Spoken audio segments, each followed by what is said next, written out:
नमस्कार, स्वागत है आपके एनबी न्यूज के इस खास कार्यक्रम मध्य प्रदेश छत्तीसगढ़ में। चलिए खबरों की शुरुआत करते हैं।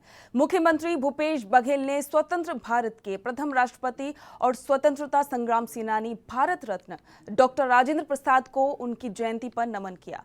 बघेल ने डॉक्टर राजेंद्र प्रसाद के योगदान को याद करते हुए कहा कि उन्होंने संविधान सभा के अध्यक्ष के रूप में देश को एक मजबूत संविधान दिया। डॉक्टर राजेंद्र प्रसाद ने राष्ट्रपति रहते हुए स्वतंत्र और निष्पक्ष कार्य की मिसाल प्रस्तुत की। भारतीय स्वाधीनता संग्राम को मजबूत बनाने में भी उन्होंने भूमिका निभाई।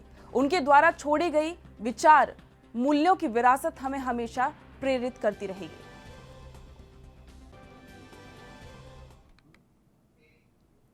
छत्तीसगढ़ में चल रही धान खरीदी व्यवस्था के सुचारू संचालन और किसानों की सुविधाओं को ध्यान में रखते हुए मुख्यमंत्री भूपेश बघेल के निर्देश पर 16 और नए धान खरीदी केंद्र खोले जाएंगे। खाद्य नागरिक आपूर्ति और उपभोक्ता संरक्षण विभाग ने बस्तर कांकेर जिले के कोयलीबेड़ा विकासखंड के चांदीपुर और साथ ही उदनपुर, बेमेतरा जिले के बेरला विकासखंड के कुमुही, दुर्ग जिले के नवागढ़ विकासखंड के जंगलपुर के साथ ही 16 धान खरीदी केंद्रों को मंजूरी दी है।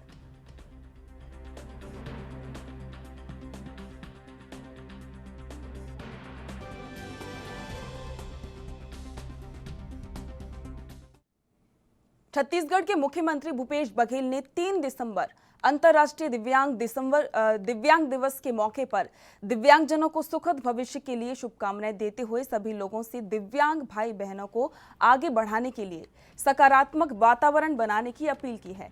मुख्यमंत्री ने कहा कि दिव्यांग दिवस का उद्देश्य दिव्यांग व्यक्तियों के लिए समाज में समानता का वातावरण निर्मित करने के साथ ही उनके लिए तरक्की और विकास के रास्ते सुनिश्चित करना है।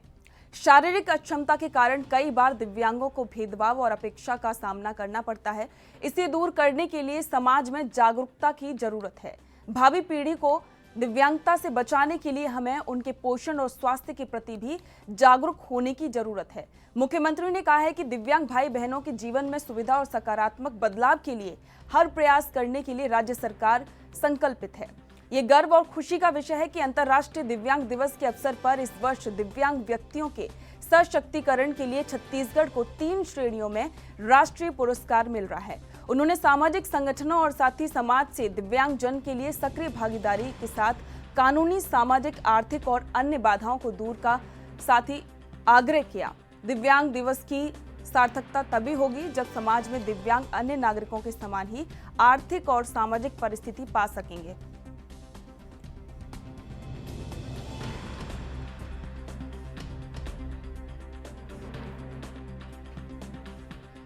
मध्य प्रदेश के मुख्यमंत्री शिवराज सिंह चौहान ने हरिद्वार के कनखल हरिहर आश्रम से श्री पारदेश्वर महादेव मंदिर में रुद्राभिषेक किया और साथ ही जूना पीठाधीश्वराचार्य महामंडलेश्वर स्वामी अवधेशानंद जी के सानिध्य में पूजा अर्चना की। इसी के साथ 450 साल पुराने पवित्र रुद्राक्ष वृक्ष की परिकल्पना भी की। इसके बाद रुद्राक्ष का पौधारोपण किया। आचार्य अवधेशानंद ने इस पौधे को रुद्रराज नाम दिया। इस मौके पर सीएम शिवराज ने कहा कि हर रोज पौधा लगाने के संकल्प ने आज के दिन में अपने आप को ज्यादा भाग्यशाली महसूस कर रहा हूं। महान मुख्यमंत्री मध्य प्रदेश का आगमन उत्तराखंड में हुआ। वहीं अनेक स्थानों पर गए योग के लिए और विविध आध्यात्मिक प्रयोगों के लिए वो निरंतर समर्पित है। उन्होंने हरिहर आश्रम में भगवान पारदेश्वर मृत्युंजय का अभिषेक किया। वृक्ष का यहाँ उन्होंने एक पौधारोपण किया है प्रकृति पर्यावरण रक्षण के लिए। धरा पर भारी कार्बन का और ये जो कार्बन का निरंतर का उत्सर्जन जनजीवन को अस्त व्यस्त कर रहा है। साल 1984 में 2 और 3 दिसंबर की वो रात जिसे नहीं भुलाया जा सकता। मध्य प्रदेश के भोपाल के लोग रोज की तरह चैन की नींद सोए, पर उन्हें नहीं पता था कि दूसरे दिन उनमें से बहुत से लोगों की सुबह नहीं होगी। भोपाल में अमेरिकी कंपनी यूनियन कार्बाइड के प्लांट के टैंक नंबर 660 से जहरीली मिथाइल आइसोसाइनाइड गैस का रिसाव होता है। गैस का रिसाव उस वक्त हुआ जब पूरा भोपाल शहर गहरी नींद में था। शोर से जब लोगों की नींद खुली तब सभी लोग भोपाल की हवा में तैरती मौत से लड़ने की कोशिश कर रहे थे। तब तक भोपाल की हवा इतनी जहरीली हो गई थी कि 15,000 से ज्यादा लोग जिंदगी की जंग हार गए थे। सदी के सबसे भयानक औद्योगिक त्रासदी में सरकारी आंकड़ों के अनुसार 5,000 लोगों की मौत हुई थी, लेकिन लोग बताते हैं कि 15,000 से ज्यादा लोगों की मौत इस हादसे में हुई। भोपाल गैस त्रासदी के पीड़ित आज भी जिंदगी से जंग लड़ रहे हैं, वहीं अपनों को खोने वाले मुआवजे के लिए कानूनी लड़ाई लड़ रहे हैं। स्थानीय लोग बताते हैं कि रात 10 बजे के बाद फैक्ट्री में गैस का रिसाव शुरू हुआ था। 11 बजे के बाद लोगों को एहसास शुरू हो गया था। यूनियन कार्बाइड कंपनी से मिथाइल आइसोसाइनाइड गैस लीक हुई थी। भोपाल गैस त्रासदी में करीब 5 लाख लोग प्रभावित हुए थे। स्थानीय लोग आज भी बताते हैं कि 1 घंटे के अंदर ही हजारों लोगों की मौत हो गई थी। रात को सोए लोग अगले दिन की सुबह नहीं देख पाए। चारों तरफ सिर्फ चीख पुकार मची हुई थी। आज इस भयानक घटना को 37 साल बीत गए हैं और आज भी उस रात का कहर भोपाल में देखा जा सकता है।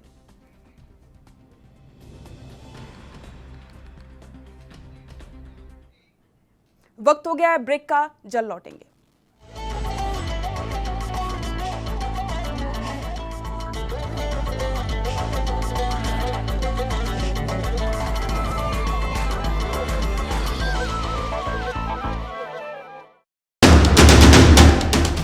रात धर्म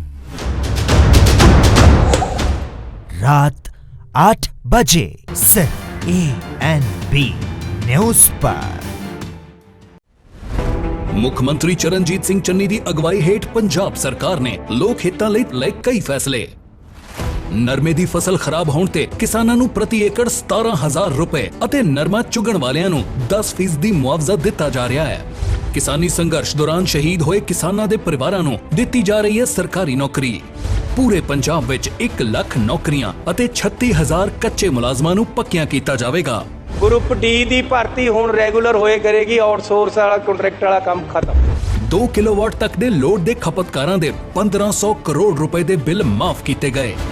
ਬਿਜਲੀ 3 ਰੁਪਏ ਪ੍ਰਤੀ ਯੂਨਿਟ ਘਟਾ ਕੇ ਪੰਜਾਬ ਬਣਿਆ ਸਸਤੀ ਬਿਜਲੀ ਦੇਣ ਵਾਲਾ ਦੇਸ਼ ਦਾ ਮੋਹਰੀ ਸੂਬਾ। 2,85,000 ਬੇਜ਼ਮੀਨੇ ਅਤੇ ਖੇਤ ਮਜ਼ਦੂਰਾਂ ਦੇ ਕਰਜ਼ੇ ਮਾਫ ਕੀਤੇ ਜਾਣਗੇ। 1168 ਕਰੋੜ ਰੁਪਈਆ ਜਿਹੜਾ ਪਿੰਡਾਂ ਦੀਆਂ ਪੰਚਾਇਤਾਂ ਪਰ ਖੜਾ ਸੀ ਉਹ ਵੀ ਖਤਮ ਕਰ ਦਿੱਤਾ। ਝੋਨੇ ਦੀ ਨਿਰਵਿਘਨ ਖਰੀਦ ਅਤੇ ਸਮੇਂ ਸਿਰ ਅਦਾਇਗੀ ਨੂੰ ਯਕੀਨੀ ਬਣਾਇਆ ਗਿਆ। ਜਿੰਨੀ ਫਸਲ ਇਸ ਸਾਲ ਵਧੀਆ ਚੱਕ ਹੋਈ ਹੈ 24 ਘੰਟੇ ਤੋਂ 48 ਘੰਟੇ ਦੇ ਵਿੱਚ ਪੇਮੈਂਟ ਹੋਈ ਹੈ। ਲਾਲ ਲਕੀਰ ਅੰਦਰ ਆਂਦੇ ਘਰਾਂ ਨੂੰ ਮਿਲ ਰਿਹਾ ਹੈ ਮਾਲਕਾਨਾ ਹੱਕ। ਪੂਰੇ ਪੰਜਾਬ ਦੇ ਵਿੱਚ 25,000 EWS ਦੇ ਮਕਾਨ ਬਣਾ ਕੇ ਗਰੀਬਾਂ ਨੂੰ ਅਸੀਂ ਦੇਣ ਲੱਗੇ ਹਾਂ। ਐਸੀ ਮਨਜ਼ੂਰੀ ਦੇ ਦਿੱਤੀ ਹੈ। ਕਿਸਾਨ ਜਥੇਬੰਦੀਆਂ ਦੀ ਮੀਟਿੰਗ ਦੌਰਾਨ ਕਿਸਾਨਾਂ ਦੀਆਂ ਲਗਭਗ ਸਾਰੀਆਂ ਮੰਗਾਂ ਨੂੰ ਕੀਤਾ ਪ੍ਰਵਾਨ। ਪੈਟਰੋਲ ਦੇ 10 ਰੁਪਏ ਅਤੇ 5 ਰੁਪਏ ਡੀਜ਼ਲ ਦੇ ਘਟਾ ਕੇ ਪੰਜਾਬ ਬਣਿਆ ਸਸਤੇ ਤੇਲ ਵਜੋਂ ਉੱਤਰ ਭਾਰਤ ਦਾ ਪਹਿਲਾ ਸੂਬਾ। ਰੇਤ ਦਾ ਪਿੱਟ ਦਾ ਰੇਟ ਕੀਤਾ 5.5 ਰੁਪਏ ਪ੍ਰਤੀ ਫੁੱਟ। ਸਾਰਾ ਰੇਤ ਮਾਫੀਆ ਖਤਮ। ਆਟੋ ਰਿਕਸ਼ਾ ਚਾਲਕਾਂ ਰੇੜੀਆਂ ਤੇ ਲੱਗੇ ਜੁਰਮਾਨੇ ਮਾਫ ਕੀਤੇ ਜਾਣਗੇ। ਪ੍ਰਾਈਵੇਟ ਬੱਸਾਂ ਦੀ ਧੱਕੇਸ਼ਾਹੀ ਤੇ ਲਗਾਈ ਲਗਾਮ ਅਤੇ ਟੈਕਸ ਭਰੇ ਬਿਨਾਂ ਸੜਕਾਂ ਤੇ ਨਹੀਂ ਉਤਰਨਗੀਆਂ ਬੱਸਾਂ। 842 ਨਵੀਆਂ ਬੱਸਾਂ ਲੈ ਰਹੇ, 105 ਬੱਸ ਅੱਡੇ ਬਣਾ ਰਹੇ ਅਸੀਂ। ਮੁੱਖ ਮੰਤਰੀ ਚਰਨਜੀਤ ਸਿੰਘ ਚੰਨੀ ਅਤੇ ਪੰਜਾਬ ਸਰਕਾਰ ਦਾ ਇੱਕੋ ਸੁਪਨਾ, ਸਭ ਨੂੰ ਮਿਲੇ ਹੱਕ ਆਪਣਾ।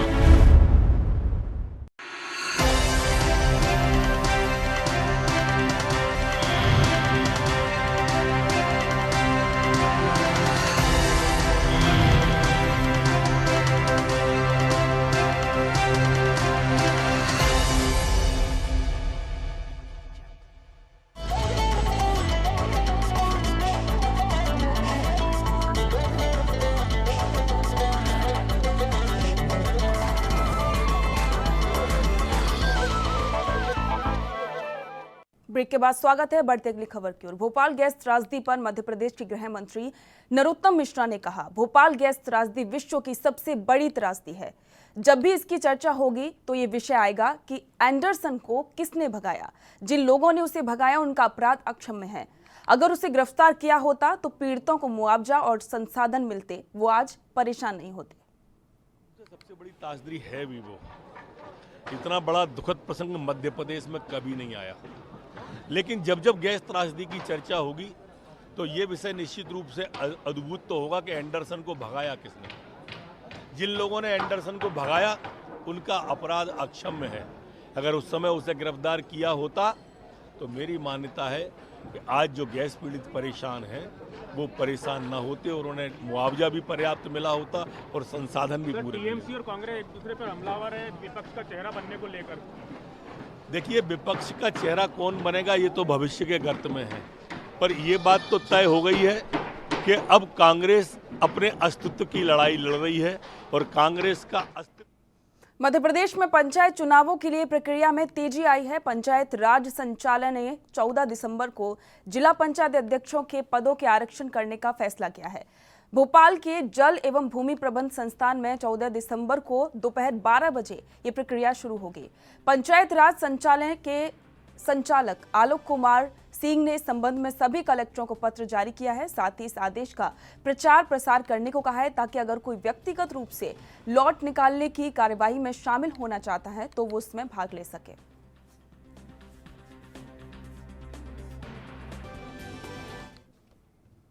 केंद्रीय नागरिक उड्डयन मंत्री ज्योतिरादित्य सिंधिया मंत्री बनने के बाद शिवपुरी आ रहे हैं, जहां केंद्रीय मंत्री रोड शो करेंगे। वहीं ज्योतिरादित्य सिंधिया समर्थक शिवपुरी शहर में अपने नेता के आगमन पर उत्सुक हैं और शहर में पोस्टर बैनर लगाए जा रहे हैं। वहीं ज्योतिरादित्य सिंधिया के आगमन को लेकर मध्य प्रदेश सरकार में पीडब्ल्यूडी राज्य मंत्री और पोहरी विधानसभा क्षेत्र के विधायक सुरेश धाकड़ भी बाजारों में घूमकर लोगों को पीले चावल बांट रहे हैं और सिंधिया के कार्यक्रम में शामिल होने की अपील कर रहे हैं। आपका हो रहा है रोड को मैं आपसे कह रहा सुपरी जिले का जन जन का लाडला नेता श्री महाराज साहब आ रहे हैं। तो ये खुशी का वातावरण है, कोई विकास उसके लिए नहीं है कि हमारा महाराज आ रहा है। हमारा कर्तव्य बनता है, कैबिनेट मंत्री बन के पहली बार महाराज साहब भी आ रहे हैं, तो अपन सबका ही कर्तव्य बनता है। मैं मीडिया भाइयों से भी मध्य प्रदेश सरकार के निर्देशन में विश्व दिव्यांग दिवस के मौके पर सामर्थ्य प्रदर्शन प्रतियोगिता का आयोजन किया गया। इस अवसर पर रीवा जिले के हनुमाना शिक्षा केंद्र में दिव्यांग बच्चों के खेलकूद और सामर्थ्य प्रदर्शन प्रतियोगिता का आयोजन किया गया, जिसमें मुख्य अतिथि के रूप में मऊगंज विधायक और मध्य प्रदेश पिछड़ा वर्ग कल्याण आयोग के सदस्य प्रदीप पटेल शामिल हुए। प्रदीप पटेल ने कहा कि मध्य प्रदेश सरकार दिव्यांगों के लिए लगातार शिविर का आयोजन कर उन्हें कई प्रकार की सामग्री उपलब्ध करवा रही है, जिससे कि वो आगे चलकर सक्षम हो सकें। प्रतियोगिता में लिया है तो आज वही कार्यक्रम था। बड़ा उत्साह का प्रदर्शन है। ये बच्चे जो अन्य बच्चों के साथ प्रतियोगिता में भाग नहीं ले पाते, आपस में इनकी प्रतियोगिता भी काफ़ी आनंद बच्चों ने लिया। आज उन्हीं का कार्यक्रम था और ऐसा कार्यक्रम मध्य प्रदेश सरकार ने हर जगह किया है। मैं सरकार का भी बहुत बहुत धन्यवाद करता हूं कि ऐसे बच्चों के बारे में कार्यक्रम करने के बारे में सोचा, और ये जनपद शिक्षा केंद्र के सभी लोगों का भी बहुत। ये विकास खंड स्तरीय दिव्यांग बच्चों के खेल की प्रतियोगिता का आयोजन किया गया था, जिसमें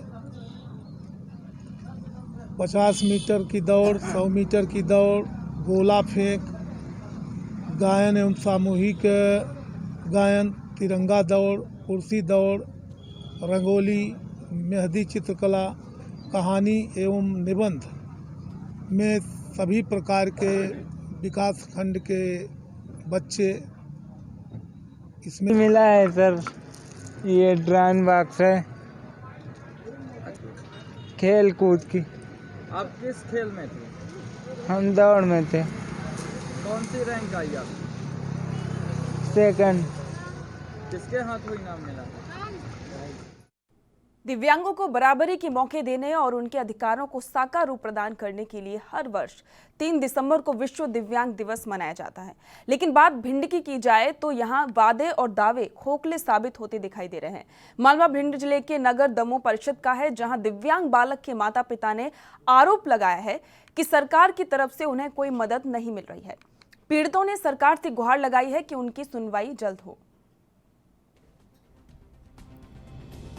मतलब जी मामा जी है शिवराज, तो हमारी ये बात है कि हमारा थोड़ा विकलांग मोड़ा के पेंशन ही बन जाए। नगर पाल काम कर रहा है, कोई सुनवाई नहीं है। फिर भी हमारी बस इतनी गुजारिश है, बस हमारी शिवराज सिंह मामा जी से हमारी ने थोड़ी बहुत सुनवाई सुनी नहीं। आपने इसके लिए शासन के वरिष्ठ अधिकारियों को अवगत कराया है? हाँ, कई बार हुआ है। कहाँ होके आई थी आप? नगर पालिका गए हम, लहार भी गए एक बार हम, और आधार कार्ड के कारण कुछ मिलता ही नहीं है साहब। एमपी के शिवपुरी में कोविड-19 संक्रमण से मृत्यु होने पर मुआवजा राशि 50,000 रुपए संबंधित मृतक के परिजन को दी जाएगी। बता दें कि भारत सरकार गृह मंत्रालय प्रभाग की तरफ से कोविड-19 संक्रमण से मृत्यु होने पर प्रत्येक मृतक के परिजन को मुआवजा राशि 50,000 रुपए देने के लिए विस्तृत दिशा निर्देश और आवेदन पत्र के प्रारूप निर्धारित किए गए हैं। जितनी भी मृत्यु हुई है कोविड से और जो शासकीय दिशा निर्देश हैं उनमें आवेदन के साथ में या तो आरएटी रिपोर्ट या आरटीपीसीआर रिपोर्ट जिसमें जिस व्यक्ति की मृत्यु हुई है उसको पॉजिटिव दर्शाया गया है वो होनी आवश्यक है। और अगर आरएटी या आरटीपीसीआर रिपोर्ट उपलब्ध नहीं है तो जहां पर वो इलाज जिनका वहां पर हुआ है वहां के 2 डॉक्टरों के सिग्नेचर के साथ में एक रिपोर्ट जो दिखाती हो कि वो कोविड पॉजिटिव हों वो होनी आवश्यक है, जैसा कि शासन ने नियम बनाए हैं। और अगर उनके साथ में हमको आवेदन प्राप्त होता है तो हम लोग कोशिश। दुनिया में कोरोना के नए वेरिएंट ओमिक्रॉन ने दहशत मचा रखी है। भारत के कर्नाटक में भी 2 लोगों में कोरोना के नए वेरिएंट ओमिक्रॉन की पुष्टि के बाद देश में हड़कंप मच गया है। इसके बाद सरकारें अलर्ट मोड पर आ गई हैं, तो वहीं केंद्र सरकार ने प्रदेश सरकारों को भी अलर्ट जारी किया है, जिसमें लगातार सावधानी और सतर्कता बरतने की हिदायत दी गई है और विदेशों से आ रहे यात्रियों की मॉनिटरिंग को लेकर दिशा निर्देश दिए गए हैं।